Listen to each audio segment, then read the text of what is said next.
Yo, yo, yo. Welcome back to another episode of the Living for a Living podcast. I'm your host, Joey Bradley. And this week's guest is a pretty crazy one when you consider the amount of connections and the amount of times we've crossed paths, whether we knew it or not, all over the world. From Seattle to Connecticut to Poland to Portugal. We got some connections that I almost didn't really believe until we started talking about it.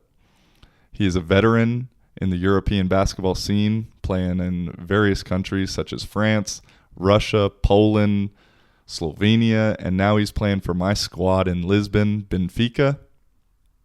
He graduated from Loyola Marymount College in Los Angeles, where he was a three-time first-team all-conference pick.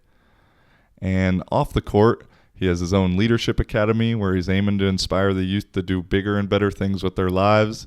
And in addition to that, he has his own podcast called The Grind Podcast. Without any further ado, our guest this week, Mr. Anthony Ireland. When the world feels uncomfortable, but now making something from nothing. You're a pro, bro. Yeah, it was nice. That's Yeah, good. no, man. But shit, let's just get into it. I mean, how's Lisbon for you? Let me start with that. Yeah, Because, bro, this is, I've told you before, I told you when you moved here, Lisbon has a special place in my heart. And so as soon as you signed, it was like the stars aligned in like a weird way. So I was hoping you said, dude, I love it here. So, No, man. yeah.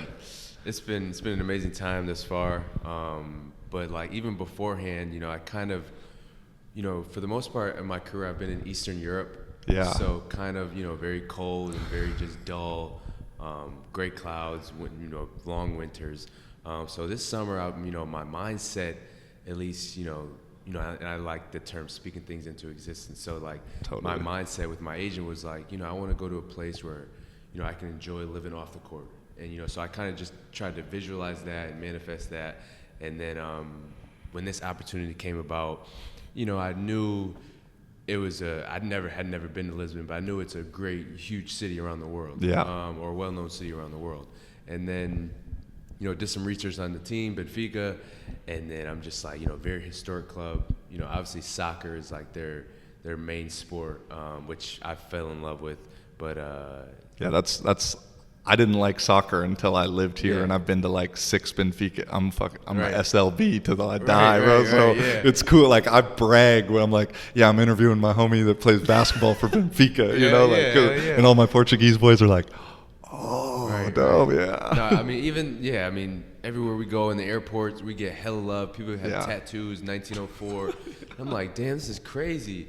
But just the city in general is super vibrant. A lot of historic places you can check out. I just went to the Tower of Belém, Okay. that area, Nice. last weekend, and it was just amazing, the history about it. So, and I can't, I'm just excited to explore even more about Lisbon. So, And you've been out here, what, a month, 2 months? Yeah, I've been out here I got out here November, 20 something. So Okay. about a month and some change. Okay, yeah. And dude, it hasn't been winter. No, yeah. It feels like 70 degrees yesterday it's out here. 60s, Yeah. 70s. Everybody's asking back home, is it cold? Is it like?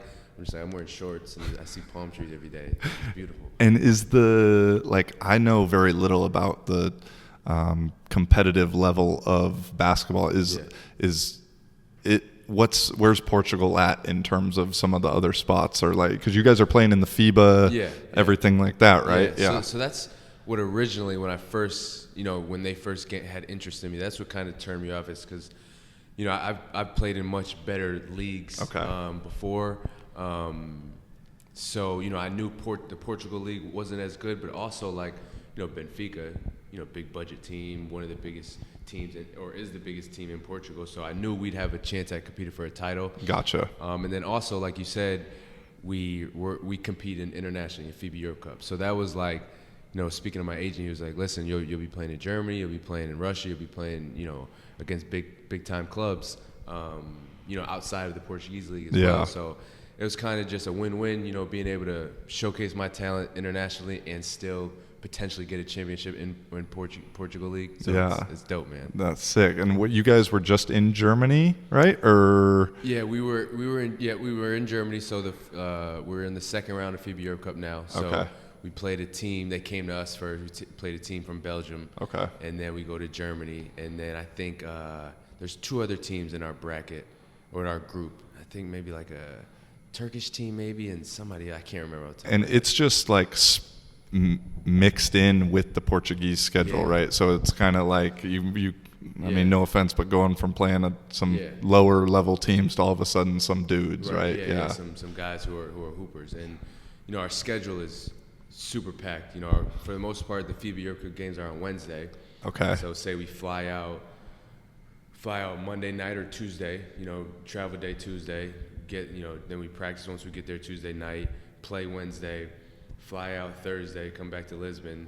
Practice Friday, and all the Portuguese games are on Saturdays. Okay. So we're playing Wednesdays and Saturdays, So it's not much time to practice. It's just like prep and, game planning and then onto the games. And on the team here, what's the like import rules and like what is are you allowed a X amount of Americans or like how's that work? Yeah, so you're allowed 5 Americans. Oh, dang. 5, and I believe they just bumped that up so the competition can get better in Portugal. I think it was like 3 or 4 last year. Okay. So now the bottom teams are able to get 5 Americans. Whoa. And that increases their chances, of course. For sure. Yeah. And so you guys have a full 5? Yeah, we have 5. And then dudes from other countries also? So we have 5, and then like one of like the best Portuguese player. Oh shit. Okay. In the past like 5 or 6 years, Beto Gomez.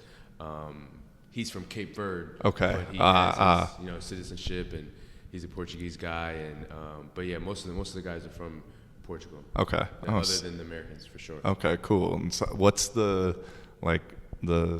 I've played out here and obviously probably a little bit different of a level, but what's like the relationship with the Portuguese guys? They're cool. I mean, like for me, they're my boys, and the Portuguese are just super welcoming in general. No, for sure. And so has that kind of been how you've seen it also? Like, yeah.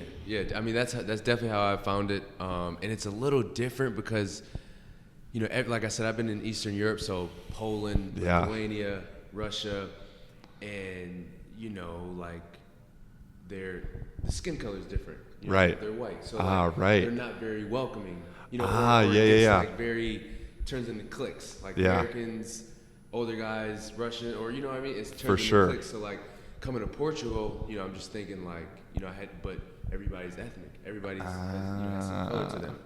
So like it's not like there's as many cliques. For so sure. like that was very eye opening. Even when my first time coming here, I went to the mall to get a SIM card, and I just seen like a bunch of mixed people, just a bunch of people from everywhere. Yeah. And I'm like, damn, okay, this is super dope. And then so once I experienced that, and then but definitely the Portuguese guys are very welcoming. They played in the league, so they give me pointers here and there. Yeah. So yeah, they've been welcoming me with open arms, man. No, you said it, bro. Like I finished my second year here, and then a week later signed to a team in Poland.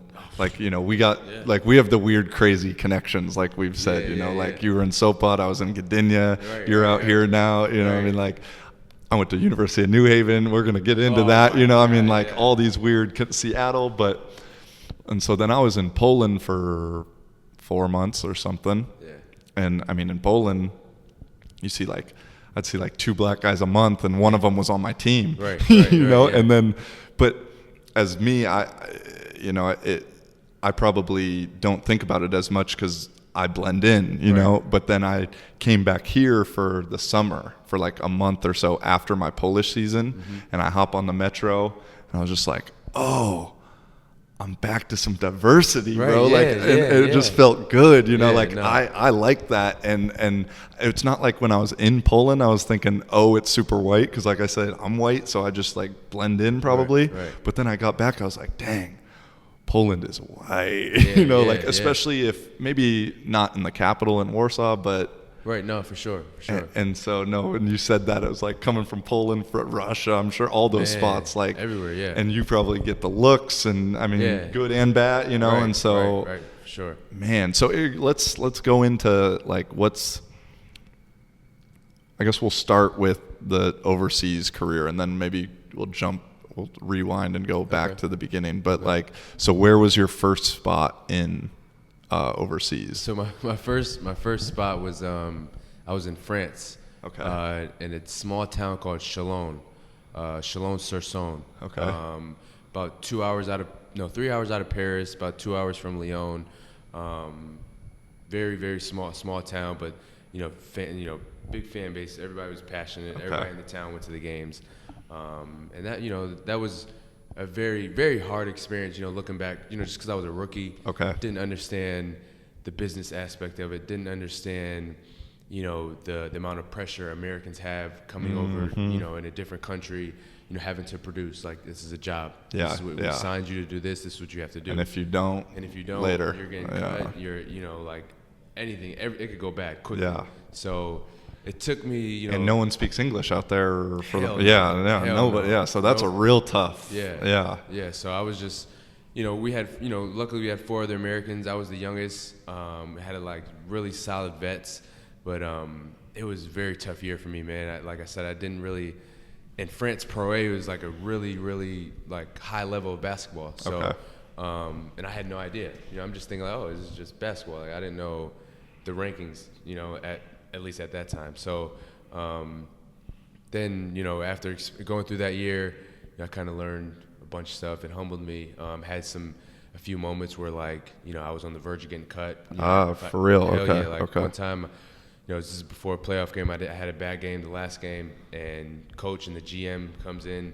GM doesn't speak any English, so you can get the vibe. Body language, so, yeah, hell sure. yeah. So he's just like, speaking French, and then the coach will translate to me, like, basically saying, listen, Anthony, if you don't play well, if you don't give us the numbers we want tonight, like, you're gonna get sent home tomorrow. Whoa. I'm like, holy shit.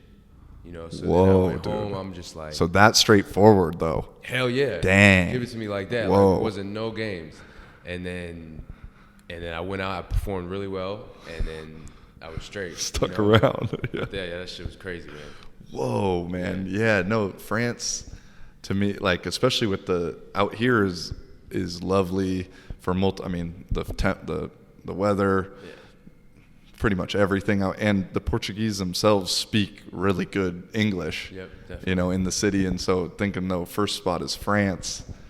Ooh, yeah, that's tough on a whole kind of different levels. And what's like, is every season the same for each country, or is there kind of a difference in, like, you guys started here in November, or you came kind of mid-season? Yeah, I came late, but for the most part, teams, like, preseason is September. Okay. And then the first couple games is like just abroad. Yeah. Around. For okay. For the most part, okay. Outside of like countries like Asia and China. Okay. But everybody in Europe gets started around. Signings happen August. Okay. Then you get out here late August, September. And then you go through preseason, and then November is like when it gets started. Gotcha. And then what wins finals? Like, wins championship? I know in Portuguese league it's in May. Okay. But like my first year, like I was saying, man, I was out of the country literally 10 months, bro. Whoa. Like I left August 8th, and that's a long season. Yeah, I didn't get back until like the middle of June, because we did really well. Went to the playoffs. Mm-hmm. And then it was just long, man, and I'm just like sick. I'm like, this is crazy. Like, I'm getting paid, but still, like, man, I'm trying to get home. But it worked out. And it just feels like it just keeps going and going and going. Yeah, that's like, for football, it's a little different because, like, Spain and Portugal both start early. They start in January because they have good weather. But, like, pretty much everywhere else starts in March or April. Because they got to wait for the snow to melt. Yeah. And so, like, that's what I was telling you, is after this season, I might get picked up by a German or a Finnish team, because they're in mid-season when we finish our season. And so I didn't know if basketball was the same kind of way. But then after, like, once you got done with that first year, what was the mindset like? Okay, obviously you liked it because you're going to do it again. It's ball, getting paid. But, like, how'd your mindset change after the first year of, like, did you kind of think of, what was the motivation?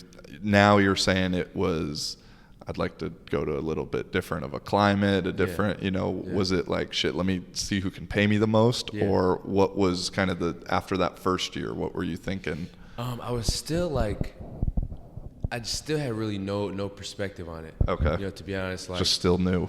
everything was still, Okay. I didn't, that was my first off season, first time, like, asking my agent, contacting my agent, like, what's up, what the teams are saying, all that stuff.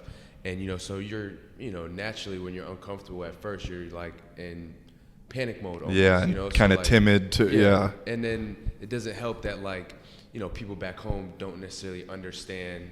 So they're like, you're getting questions from family like, Anthony, what's going on? Like, are you done playing basketball, or are you getting signed? So I'm like, and I'm kind of panic mode, just listening to everybody. And then, so I really didn't have any perspective, any goals. I just kind of I knew I was making good money, so I'm just like, look, if I can make this money for the rest of my life, then I'll be straight. Word. So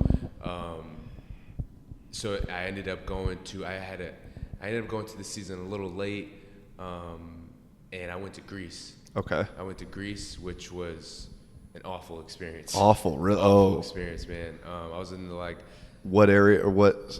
It was Tripoli.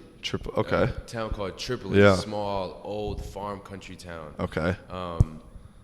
Like about 2 hours out of Athens, but I just didn't get the right opportunity. Okay. It just wasn't the right fit for me. Coach, the Greek coach really didn't, wasn't really messing with me. I'm not sure why he brought me in to begin with, but I was backing up like this 36-year-old Greek guy, so I'm just like, I'm young. I'm 25 at the time. Right, 26, right, so I'm yeah. like, what's going on? Like, I'm clearly better than this guy. Like, Yeah. I'm in my prime, damn near. Yeah. That's what I'm saying. So Yeah. I just didn't understand, and I ended up and I was young still at the time, so I just ended up, I stuck it out for about 2 months, and then just one day after a game, I got no playing time, none, like sitting on the bench the entire time. And they're paying you. I mean, that makes And no I'm an sense. American, like, Yeah. I'm an import, like, Yeah. what's going on here? So I literally just, like, got a taxi, didn't tell anybody on the team, I think I told one of the Americans on the team, listen, bro, I'm leaving, I'm gone. And then went to the airport in Athens and just bounced, went back home. Like that. Like that, bro. I'm just like, I And can't do what this. did I mean, dude, that's fucking wild. Yeah. So were they like, they hit you up, like, where are you at? Or like, how did it end up going from the like management side? Yeah, I mean, my agent was just like when I landed, I just had a bunch of missed phone calls and texts from my agent, like, Anthony, what's going on? Where are you? So you didn't even tell him? I didn't tell anybody, bro. Man. And I'm just like, look, man, I had to get out of that situation. It wasn't good for me mentally. For sure. And then he was like, okay, I understand. Just, get your rest while you're home, stay in shape, and we'll find the next job for you. Okay. And then, yeah, but it was crazy, Yeah, man. that's I can understand, bro. I mean, Yeah. And when that gut feeling's telling you to go, man. I mean, I was supposed to play in Finland in 2019, and bro, it was like from day one, the gut was telling me something's off, bro. It's like something's just a little off, and it kind of was a similar thing with Coach and I got along. It just wasn't he was a bullshitter at the end of the day, like, and could walk the walk or could talk the talk, but couldn't walk the walk at all. Right. And once I realized that, and like kind of realized I'd gotten like hooked, by the talk. Yeah. I was like, it finally came to a head where, similar like you, I mean, we had a meeting of all the imports that it came to like ahead, and I mean, it could be in a movie, but that gut feeling of just like, get the fuck out of here. Yeah. And I was gone within the week, because my own, like you said, when you're in that bad mental spot, like, it's not worth it. Like, no matter how much you're making. Don't matter. Where you're at, like, Don't get matter. the hell out of there. Yeah. So then you ended up playing that season somewhere else then? Because, I mean, you kind of left early. Yep, I went home. I was home by I think I was home by January. No, like middle of January, I came home. Okay. And then I was home for the whole month of February. I just kind of locked in and just trained, and it was just a good time because I hadn't been home because I went back home in Crosby. Yeah, back home. Yep, in Waterbury, Connecticut. Yeah, Waterbury. And So Crosby I High School. hadn't been home because I was out in LA for college, so I hadn't Right. been home for a short period of time for a while. So it was good to rekindle with some fam and stuff. And then in March I got a deal. I got the deal in Sopo in Poland, and that was just the universe telling me like yes, you made the right decision in leaving, and then we gave you an opportunity in Poland, which I took full advantage of. Yeah. I flourished. I had the season was at the end, so I played like 9 games. Okay. We ended up winning like 6, and then I averaged like 24 throughout those 9 games. In my last game, I had like 35, and then they signed me back for the next year. Okay. Oh, damn, bro. You're giving me chills because So how I got to Poland is I finished my season up here, and we killed it here. Okay. We didn't lose a game in Portugal for 2 years. We went Damn. 23-0. We lost 1 game in Austria to a team that was just bigger, better, faster, strong, everything than us. Okay. But we finish up, win our second championship here, and I think the championship was on a Sunday, and the Friday or Thursday before, I'd talked to the GM in Poland, and he said, yeah, we want to bring you in. Our quarterback's struggling. If he struggles this weekend, you got your game, so don't worry about it too much. But if he struggles this weekend, then we're going to want to bring you in next week. I said, okay, cool. And so he hits me. We win the championship Sunday. That next Tuesday, I can remember I was at my Portuguese lesson. Had to talk to him, and he goes, yeah, so we want to bring you in as quarterback, but also as offensive coordinator. Oh, because wow. I'd been QBOC here and had success with it. Okay. And I was like, I'd talked to the OC kind of before, and I guess shit hit the fan there that weekend with both the QB and the OC. Damn. And so they were like, we're starting anew. Yeah. So bring me in within a week. I install my offense in a week. We win the first game 55-0. Damn. Luckily, we kind of played the worst team of the league for the first game. Okay. We're running 4 plays, just running them well. Yeah. And we end up going to the championship that year. We don't lose until the championship. Okay. And then we lost in the championship. Okay. And then same shit. I killed it, so let's re-sign you for the second year. I was coming back, and so I pretty much knew I didn't re-sign while I was there. I went home. I was thinking maybe if 1 or 2 other I had an idea in my mind if the right situation, it has to be the perfect one, or else I'm going to return. Yeah. And within a month, I knew that the other situation wasn't going to happen. And so second year in Poland. So what year were you in Gdynia? Let's see. I was here for 15, 16, 16, 17. So I was in Poland for 17 and 18. 7. Yeah, I was too, bro. Dang. I was too. Oh, Yeah. shit. That's Yeah, crazy, that is bro. wild. Yeah. And how'd you like Poland? Or how'd you Sopot's? Yeah, Sopot is poppin'. Sopot is lovely, man. Yeah. I mean, it's right between Gdynia and Gdańsk. Yeah. So, the beach is there. Obviously, when it's springtime and summertime, it's beautiful. Yeah. But even outside of that, there's so many restaurants. They got that one strip where you can go out, you can grab a bite to eat some coffee, and then the beach, and a lot of places to just venture off in Gdynia and Gdańsk. Yeah. That's why I came back originally, because I'm like, man, this is a place that I can enjoy off the court. Family can come visit me, and True. they can, go wander off by themselves.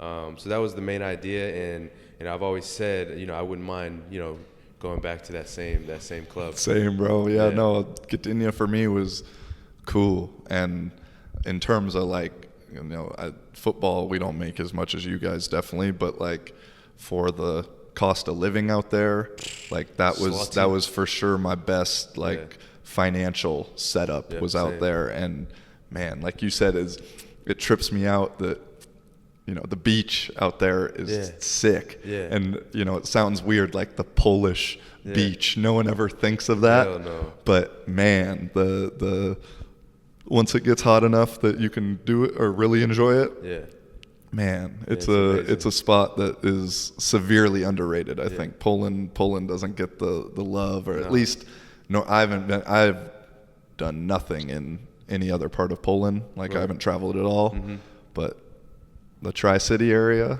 yeah, for sure, it's a sure. spot. That's the spot, definitely. All right, well maybe we already crossed paths there. Maybe we'll cross paths there. Yeah, right. Again, That'll be dope, man. That'll be dope. And so then the second year you killed it, or like second year went well? I did really well. I led the league in scoring, which was which I had in mind. Led the league in scoring. We went to the playoffs. We ended up losing in the first round, and then that kind of like set me up for my next gig. Gotcha. But that year was awesome. Met a lot of great people, and like just that culture, that city loves me. Those fans love me. Dope. I still have great connections with everybody that's on staff, the coaches and general managers, and it was just a great time, great point in my life. Cool, man. I've bro. always like that's probably outside of this experience this far, like being in Trefilsopo was amazing. Oh, word. Yeah. Okay, man, that, like I said, like when we were texting, I said, we have some weird connections. I knew we were going to figure more out. And it's the same way. Like here has my heart, but Poland also is a spot that I really like, in a way, like prove, and sounds kind of like you, like I prove myself there as a QB OC could do both, and the only team we lost to was the top team in Poland, who's won it pretty much every year, and their budget is like 5 times compared to all the other teams. And so it's me as the OC going against a D coordinator on the field, a guy up in the booth, like, damn. So I wanted to beat those motherfuckers, but they got me. Right. Yeah, they always got me. And but so, no, like you said, man, that was kind of like after that bad experience, and not bad experience in France, but like just learning experience. Yeah. And then going through what I went through in Greece, and then going back home, dealing with like the pressure and the uncertainty, and then getting that fire back, those little 8-9 games I didn't pull, and then doing that for an entire year. Like you said, it just reassured myself, like, I'm like, this is what I do. I should be doing this. I should be doing this, and like, I'm gonna prove that I can play at any level. Because the best team, we weren't the best team in Poland, but like, so there were other better teams with bigger budgets and stuff, and I would dominate against them. Word. And they were playing international at the time and stuff, and I was just this little this little guy that just came out of nowhere. Yeah. And just signed on a trial, pretty much, or re-signed, and then I'm just killing. And then so that just kind of like was the first point in my career where I'm like, okay, I'm here now. I'm here to stay. Like, I'm gonna have longevity in this game. No, and dude, those years are so important because, I mean, as like, you get a bad year or two, like, and you're kind of wondering, like, is it really worth it? Right. Like, I'm away from family, I'm doing this, I'm hooping, I'm playing ball, I'm doing what I love, but is the next situation going to be like that? And that's why I feel lucky in a way. Like I didn't make no bread here, just enough to survive, but it was such a great experience, and Poland was a great experience too, that like, even after Finland falling through, it was like, okay, that was just a bad app, that was just like one little down. You got to go a little bit down to get back up. And so definitely. Whereas I know there's some imports, and I'm speaking just football, but I'm sure it relates, where you get a bad first 2 experiences or a bad first one, and if they don't have the right mindset, that's just like, oh, that's how it is. Yeah, for sure. And now I'm good on that, and so to get that, like you said, the fire and I mean, speaking it into existence and stuff, like, I'm going to jump off track a little bit, and then let's get back into the career. It was like, you've mentioned the universe, speaking to existence, like, I'm all about that shit too. And so like, what's, like, are you a meditation kind of guy, visualization? Like, what's your kind of spirituality with that kind of stuff? No, definitely. I feel like, I love tapping into meditating. I've always been able to visualize things, even since I was younger. Totally. So, and unconsciously doing it, not even knowing it, and just kind of like planning my life ahead of time. I've always, I can remember moments, whether I'm at Crosby in high school, even in middle school, or just becoming a pro and being where I am now. I've kind of like, spoke this into existence, and it happened. So I'm definitely a big meditation guy on game days. Just getting centered, following my breath, and then just throughout that 10 to 15 minute meditation series, I'll visualize, like, not necessarily like the outcome or like hitting a shot, but just like that gratification of like hitting a shot and have that feeling, because I feel like that feeling, having that feeling before it happens is like 10 times more, no doubt, than actually visualizing it and seeing yourself do it. So like having that feeling of, like, I can remember an instance where I was in college, in the game, during a game, there's about 5 seconds left. We're at the free throw line, and they go up one, and at the free throw line, I'm just sitting there waiting for him to shoot his next one, and I'm just like, if I get the ball, I'm gonna make this shot, like I'm gonna hit the buzzer beater, and I just like closed my eyes, went deep inside myself, and just got that feeling of my teammates jumping on me. We're on the road, so like the fans like being silent and pissed, so like, and it played out exactly like that. Damn. Crazy. So then after that, I'm like, man, let me just continue to apply this to everything, So now, even today, like I said, I'll meditate every game day, visualize certain stuff that I wanted to play out during the game, and having that, that feeling of doing well in a game, and seeing everybody on the team, just with a great environment and everybody happy at the end of the game. So that's definitely a part of my routine, not only in basketball, just it's a part of life. Yeah. So it's helped me out tremendously, man. For sure. No, like you said, is I think I've been doing it, like I've recently only meditated, somewhat regularly. It kind of goes in spurts, but maybe the last 2 years. Like not a ton. I always kind of, but like you said, I think subconsciously, before I even really knew what I was doing and really doing it, I was doing it. Yeah. And, the visualization thing, like, man, I'd always tell my guys here in Lisbon, like, before you go to bed tonight, like, think about us with the trophy.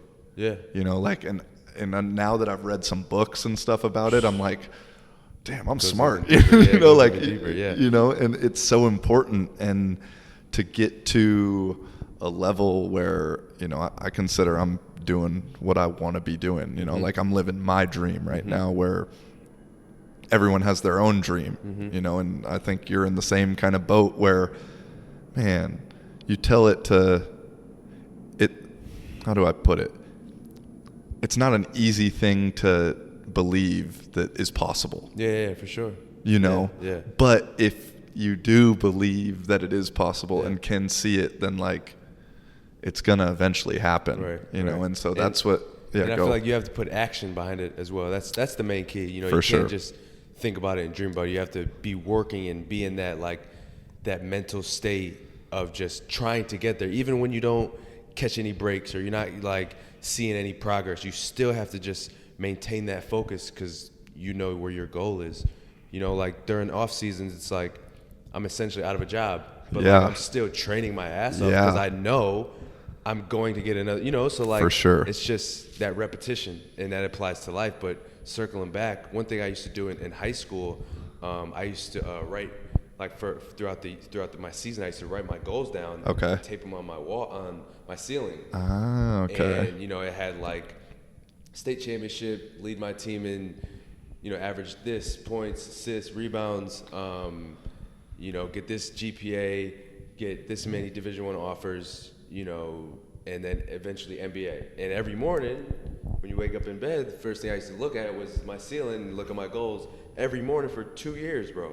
Damn. 2 years I used to do that, but until I got to college. Yeah. And then when I got to college, I applied different stuff. You know? So like, I'm a true testament to just, visualizing it and like just believing in it. Yeah.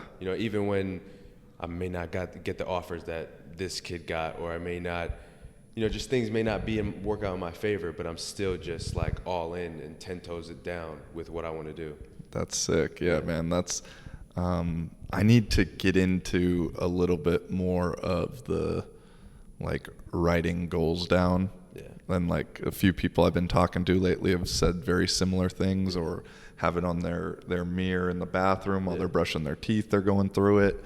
And because I think there's something, and like, I believe it, I totally, and it's like one of those things that, and like you said, is like, you got to have some action. Yeah. And like, even the action of just fucking writing something down is an action, that first step. And like, even with all this, the podcast, I've said it on my own little solo thing, like, man, I've been wanting to do this for at least a year, and had homies that are like, bro, you should do a podcast. Like, you always tell me about these stories, and like, I would listen to that, or, you should do, I want to. Right. I think it'll be good. I think it, And then I finally, bought the mics, and then, I don't have a camera. I don't have this. I don't have the right software. And then finally one day I was just at home this past, literally like within the week we met. Yeah, because I remember when we met, you were like, I told you about my podcast, and then you were like, because it started off podcast, we talked about podcast, and I told you I have a podcast, and you were like, bro, I'm just getting mine going, like, I haven't had any guests on, but I got this, I know what I want to do, but no, that's, bro, and so I finally had it, and I was just like, fuck it, set it up, let me do it. And I mentioned in like the first one, like I was waiting, my mom's like in the other room, like I waited for her to start vacuuming because I was like nervous, like she would eastdrop, and then once you did it, and once I started, it was like, I've been tripping over this, like just that first step. And I'm the same way with, like, I love being in the gym, but damn, sometimes I don't like taking the first step out of the house to get to the, it's that first step that is something I'm really trying to kind of work on, like, because once you get into it, you're like, one, it's not as crazy as I built it up in my mind, and like, just do it, Now there's a quote that I've always, that I've just remembered. It was in relating to what we're talking about, it's like, get started and then get fancy later. Totally. So like, whatever it is, even what Elon Musk did in his last showing with his truck, it's like, it was, he threw the thing at it. He was like, okay, this is the first windows that are bulletproof. He threw the baseball at it, and then it shattered. But it's like, he still got started. Totally. And then like, he'll fix it along the way. So like, that's what's going on with your podcast, my podcast. It's like, you have to get started, put it in motion, and then figure it out as you go through those trials. Yeah, because I mean, I'm the type of dude that's like, as like a QB planner. I mean, you're probably similar with point guard. Like you like to, like, always, I got a plan. There's a plan, and I want to make sure all my I's are dotted, my T's are crossed, and getting through. And like, I've said it, like, man, I'm so good at planning stuff out, and then I don't even fucking execute what I've just written out 5 different times, So, like, what's let's talk about the pod. Like, now we're on podcast, we can jump around, bro. And so, what initially got you to start the podcast? I just fell in love with just like listening to him. Okay, that's where it first came from. Listening to interviews, listening to, like, first one I probably started listening to was like Jalen and Jacoby, Jalen Rose, basketball podcast. Bill Simmons. Okay. They call him the Podfather. They call him the Podfather. Yeah, it's pretty dope. But and then I'm just like, man, like, I kind of wanted another outlet for the kids in my city. To like hear stories like ours, and then kind of paint that picture like, there are different things outside of just basketball and sports that you can do and be successful at. And then interviewing those people and have them share their stories. So that's where the motivation came from. Just having my city tune in and little kids realizing like, there's different stuff we can do. But then I'm also in a position where, like, I'm in Lisbon, Portugal, and I'm sitting down with yesterday I'm on my podcast and I'm sitting down with a former, New York Knicks NBA player. He's on my team, but like, now I have an outlet not only for me, but like for him to share his story and to vent, and people love that. At the end of the day, sharing their story and just because it's therapy. Dude, you know, it's therapy at the end of the day. And we all have a perspective that's Yes. different and a story to tell. Yeah. You know, and that's like, not to cut you off, man, but like man, I'm hyped you're saying, because like we're echoing each other in weird little ways, you know. No, for sure.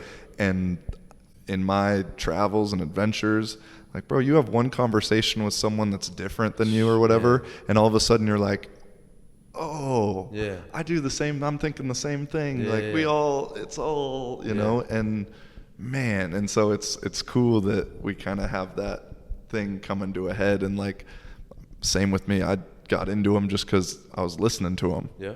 And then all of a sudden, here I'm doing one, you know, and like now once it's started and like it's opened the doors of, I mean, like to tell you that, like, meeting you that week I started it, and you're like, yeah, bro, I've been doing like, I'm into it. And it was just like these weird little signs from the universe, bro, of like, oh, like, I just, you know, you saw how excited I was, and I was like, shit, like, we're like, yeah, we listen to Rogan. Like, yeah, I listen to Rogan. Yeah. We totally like hijacked the conversation at Chipotle that day. For sure. We were talking about some other stuff, me and you were like, oh yeah, Rogan and this and that. Yeah. So, no, I mean, what is, I mean, for you right now, is the podcast just like a hobby essentially? Like, are you focused much on like a financial avenue of it, or like how do you view it right now? Because I'm still struggling, or not struggling, but like, right. We explained off camera, I'm like, right now it's just more like a fun thing for me, because I got football I'm making enough to live with, right. And so if maybe in 5 years or whatever I could flip it and this be my thing, that'd be cool. But like, I didn't start with the intention of like, I'm gonna be Rogan. No, you know what I mean? No. Like, so what's your kind of mindset, how you view your own podcast? I mean, it's definitely changed, but for the most part, I was just, you know, my motivation was just trying to put out content. Yeah. You know, and like for the academies, like I want, you know, for it to be able to run without me being home.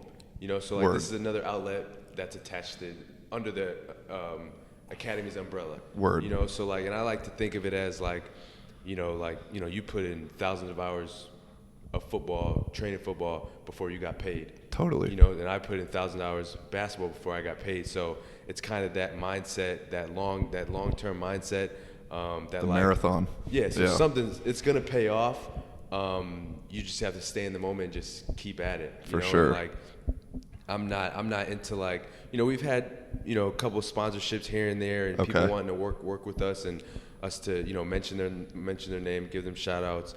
And I'm all for it, but as of right now, I'm just trying to get just a huge amount of content and just continue to put out stuff, continue to put out great stories, and it's just super gratifying when people are like, I love what he said. I love what this dude said, or what he mentioned. I'm like, oh damn, people are really tuning in, dude. Like, and right now for me, it's just like, I just enjoy like getting to know people, like creating that bond, and then not only because most of the time I interview teammates. Okay. So like having a stronger bond off the court than we do on the court. Totally. You know, so like then it lasts forever. For sure. So then when I just hit them up randomly in the summer. It's not just like, you know, on some basketball hoop stuff. It could just be more life. For sure. Like we've connected it in a different way. So no. Like, right now it's more for me, but the mindset behind it is just putting out hella content. Word, dude, you're awesome. Like that's great. It's like the same way of like, it's for me and like just to piggyback on you. It's like it's an excuse to have a hour or 30-minute to 2-hour conversation with no phone, with no whatever, you know. And I'm guilty of being in at a coffee, being on my phone, not paying attention, but especially being out here alone. For sure. Oh man. And then as soon as all of a sudden little camera mic, and now we're like flowing, and this is our purpose right this second. Like it can. I don't know. It's cool. And then once, especially you get somebody on like yourself, and I get it with Will Ferrell. I've been on his, he's been on mine, on the Flow Station, my boy Will. Like, it just starts flowing. Yeah, it's dope. And then all of a sudden, like, I look over, we've been going 45 minutes, like that, bro, you know? And so, like, and then, dude, again, just to piggyback on you, like, having somebody say, hey, man, it's the greatest feeling. That was really cool. Yeah. Or like that, I'd never really thought about it that way. Or whatever. Yeah. Some kind of form of compliment is, you know, I'm doing it for myself, but if it can benefit one other person, then that's what it is. You know, like that's what it's all about. And so, dude, we're flowing. No, and bro, I want to know more about the academy, though. Mm-hmm. You mentioned the academy, and like I was looking at the Instagram of it a little bit here and there, and like I mentioned before, I try not to get too much information on it. Mm-hmm. And so, like, can you just give me the kind of what it is, like the who, what, where, you know, just first, like, what is the academy for? And originally, it started in my hometown, Waterbury, Connecticut.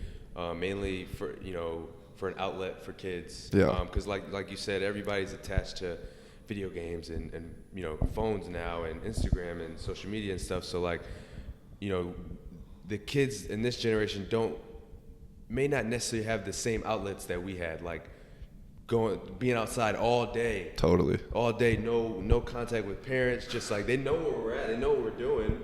You know, we're playing, we're having fun, but like, you know, we're just living freely, and you know, we're playing basketball, whatever, football, whatever, and then so that was the main idea, was just creating an outlet so kids can be like, in the summer, we know the AI3 camp is coming. Okay. You know, so like that was the main reason, and my partner and I, his name Julio Vasquez, a really good friend of mine. We grew up together, played high school together, middle school together, and you know, it was kind of like as soon as I turned pro, you know, we want to create an entity for the youth in our community. Sick, man. And you know, we put up a game plan together, 5-year plan, 10-year plan. I even got 20, 30-year plan for it. So you know, put into fruition and just manifest it. Keep knocking off the steps, keep reaching our goals. And then now we just finished our 5th year. You know, so like that was a huge milestone for us, for the city, for our supporters, for everybody who's been with me on this journey. You know, counselors, staff members.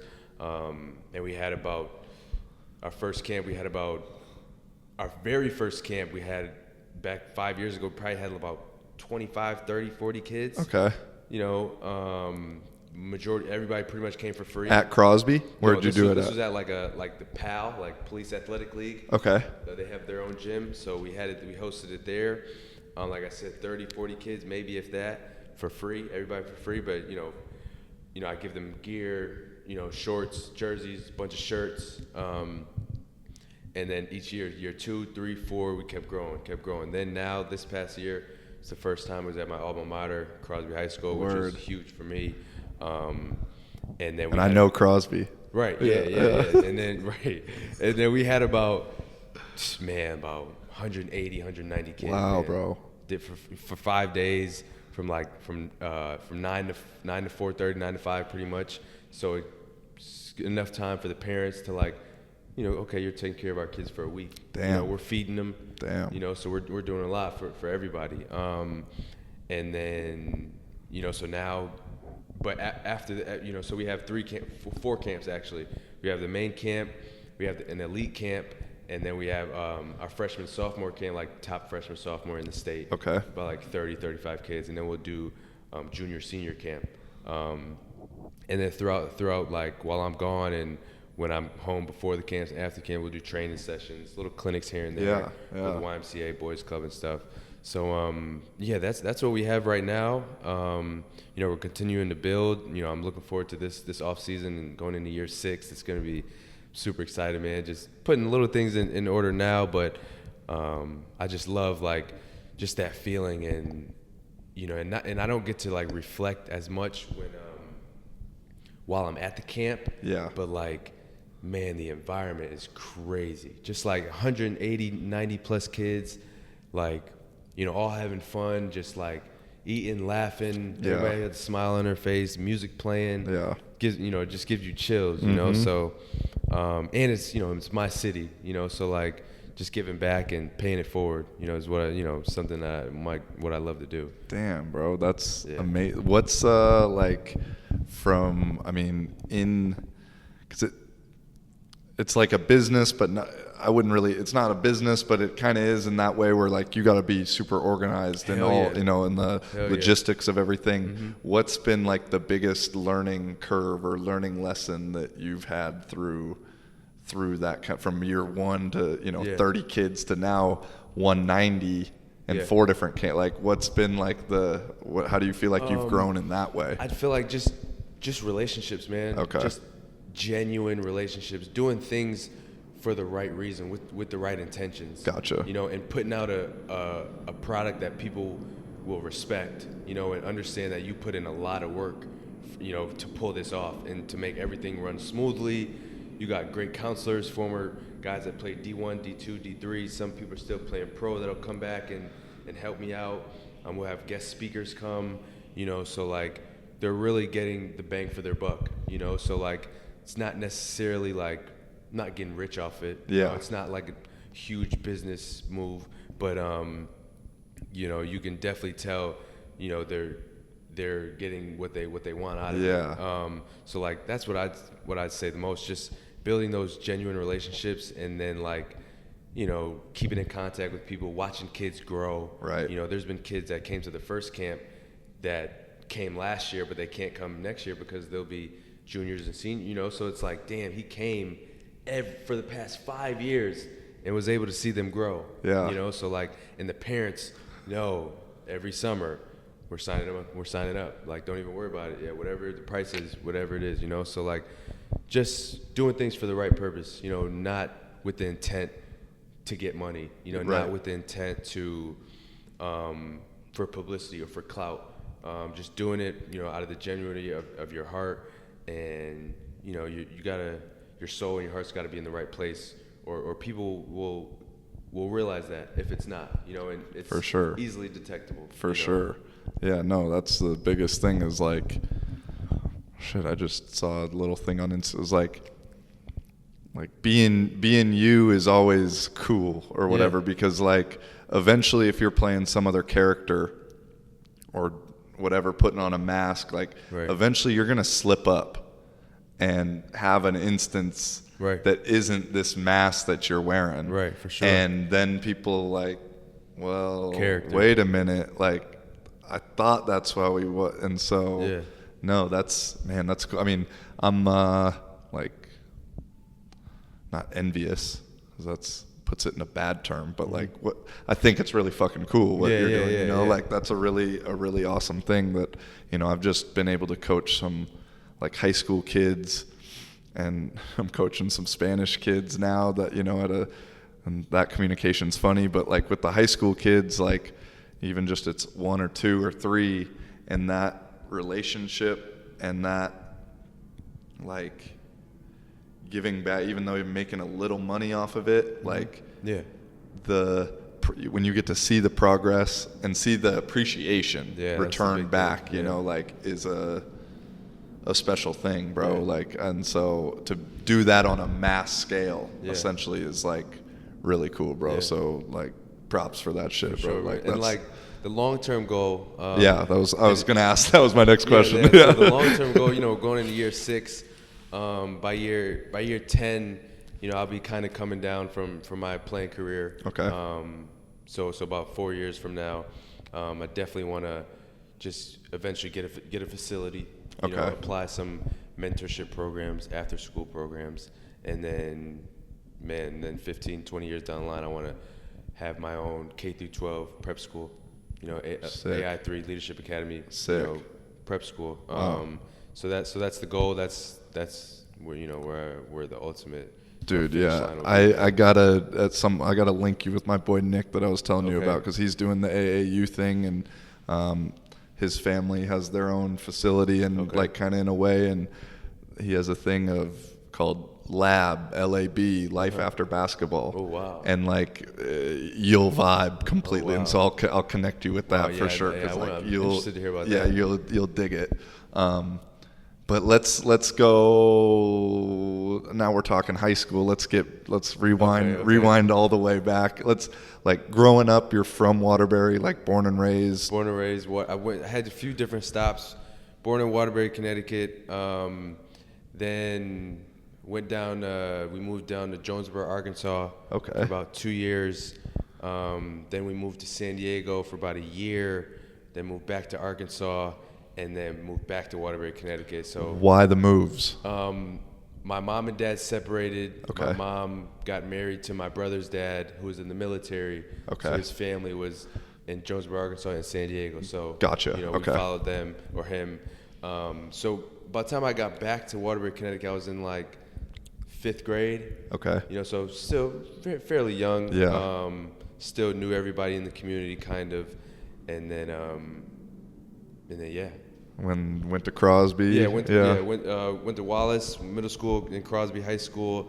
Had a great career at Crosby High School. 1,000-point scorer.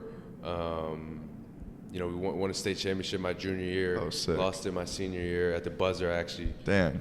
missed a shot at the buzzer, man. Oh. It went boom, boom, but sucked. But I lost in the state championship my senior year too.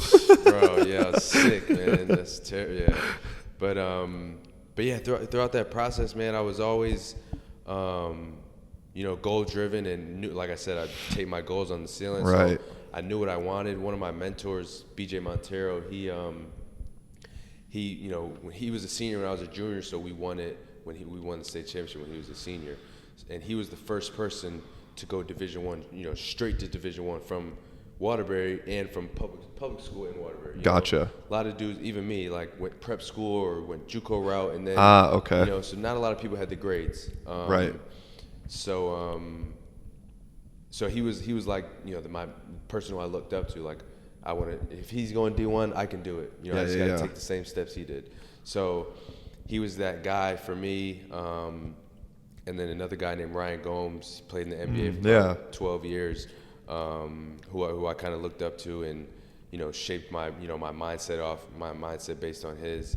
And then my senior year came and had no offers. Okay. Just couldn't get I'm a small kid. Yeah. I'm scoring. I'm leading my team and everything and doing well and team with wins and losses wise.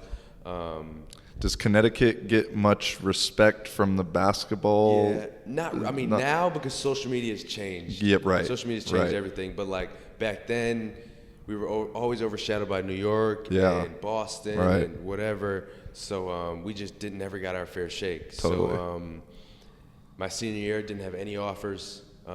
Had just one interest, Sacred Heart University. Okay, local school. Local, Then I had Central Connecticut, another local school, both D1. But no, like, we're giving you a scholarship. Because I won my grades, and then they just wouldn't offer me. And then ended up going to prep school, highly touted prep school. It's in the NEPSAC League, which is like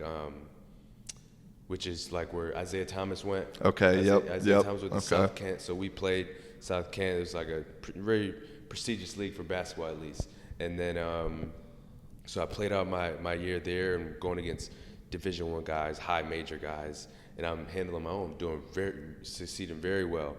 And then ended up making like all NEPSAC team. Okay, and then I kind of like blew up. But the whole time LMU was recruiting me. As soon as I stepped on Winchendon campus, and then they would come visit me, everything like that. And then ultimately I went on a visit to LA, and I'm like, it was over. Like, yo, this is crazy. Like, I've never, like, this is reality for people. Yeah. So stepped off the plane, seen palm trees. My mom came with me on my visit that weekend. It was actually Midnight Madness. So yeah, it was crazy. And then man, just went to LMU. Was there once you were there, were you just sold, or was like you had to make a choice? Or I mean, I'm sure you had multiple spots, but like, was it pretty much like once you were there, it was that was the spot. Yeah, and also because not only the loyalty, but the picture one of the coaches painted for me. Okay. In terms of like going mid-major, leaving a legacy, and then being remembered forever within that program, and ultimately having a chance of becoming a pro and giving your best shot at the NBA. Yeah. So once I had, his name is Chris Farr, very close person of mine, mentor of mine actually, and he ended up going on to do player development in the NBA with the Denver Nuggets and the Toronto Raptors. But he's like Damian Lillard, DeMar DeRozan's trainers. Okay. So that's his niche. Is like that's his job. Dang. Just train that Nice. all summer. So he was the guy that I'm like, okay, damn, like I can make this happen. I can, everything goes right. If I do everything he tells me to do, I can make the NBA or I can become a pro and make a lot of money. Yeah, there's a blueprint laid out. Yeah, exactly. So, and he was always telling me about this guy, and Damian Lillard up at Weber State is doing what you want to do. So I'm like, okay, bet. Like, okay. Let me try to, let me clock him and figure out how I can apply my game to that.